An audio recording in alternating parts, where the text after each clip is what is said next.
Hello everyone, welcome to another critical talk, a critical discussion. And this week I want to talk about top issues that education systems must address post COVID-19. Please remember to like and subscribe to my channel as I continue to produce knowledge. It takes a lot of time, so your words and encouragement of sharing and liking is really working. In the light of the recent global events, it is becoming extremely difficult to deny that education systems must examine, evaluate, and implement radical changes that will place them in good standing. Here are 12 issues that all education systems must address to avoid another upheaval in the future.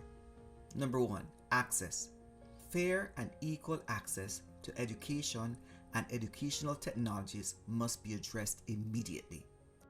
The reality is that a pandemic, natural disaster, human conflict, or geopolitical conflict can impact education deployment to the most vulnerable in our societies. Therefore, education systems must be designed to ensure that teaching continues regardless of the crisis. This will require greater investment and more equitable deployment of new and emerging technologies. Number 2. Support. There must be a centralized support system in place for all educators, students, and other key staff to get the needed support so that teaching and learning can continue. Support systems must also be strengthened to ensure teachers have the resources needed to address an emerging crisis. This support must also have emergency plans to ensure that procedures are adhered to, ensuring that students and educators are not placed at any additional risk. Number 3. Quality educators. The future workforce must be flexible to adapt to any crisis. Therefore, teachers and support personnel will need to be trained to work in all teaching and learning modalities. Future education systems must be prepared to recruit and retain the best teachers, and teachers will need to implement technologies that will enhance teaching and learning. Besides, they will need to demonstrate the principles of inclusive pedagogy.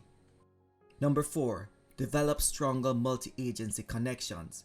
Education systems must begin to maximize the full potential of building stronger multi-agency connections.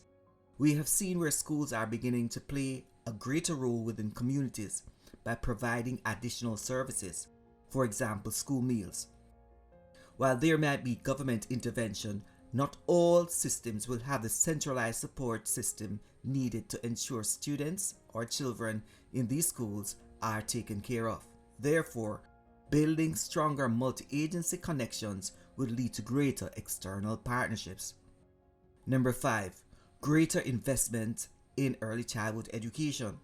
For years, the issue of early childhood education has been ignored by many education systems.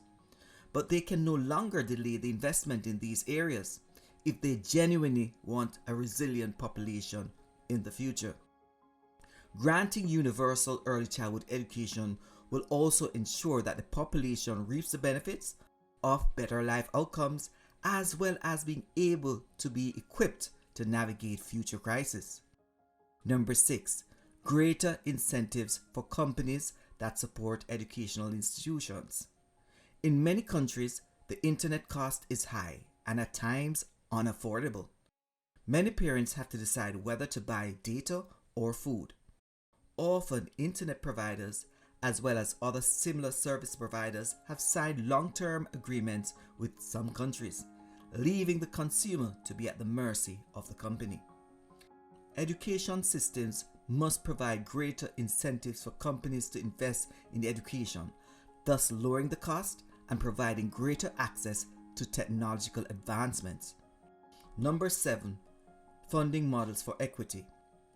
It is time to address the funding model of some education systems.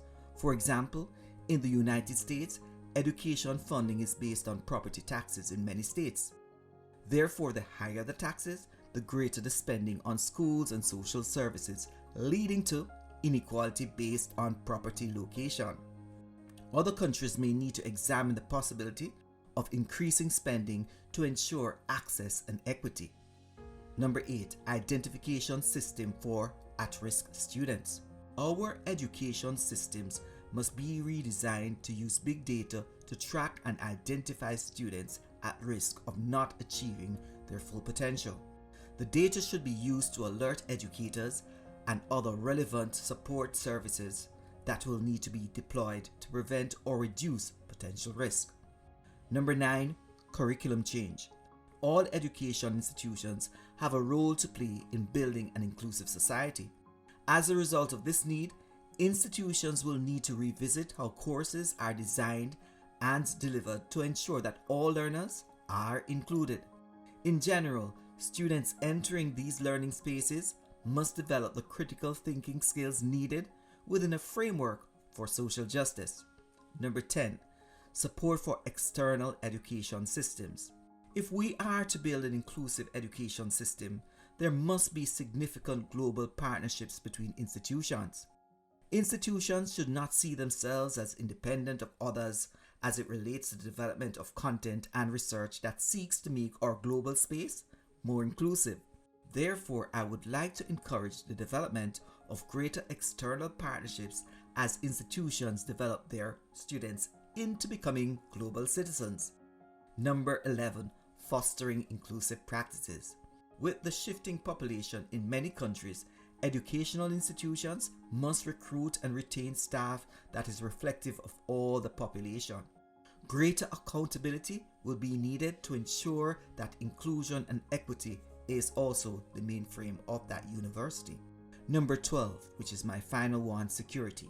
Based on the varied threats that could destabilize educational provisions, it will be necessary for institutions to consider ways to enhance the security of all learning spaces, whether this be online or in the physical space. It is also essential that institutions find ways to strengthen their data security to prevent possible data intrusions that could have devastating effects on their systems. In summary, while this is not an exclusive list, it is a starting point for reflection. We all need to work together. As I would say, we are stronger together. Therefore, we need to redesign our educational systems to ensure that they are adaptable to navigate future crises. That's all for now, and please remember to like and subscribe to my channel and also share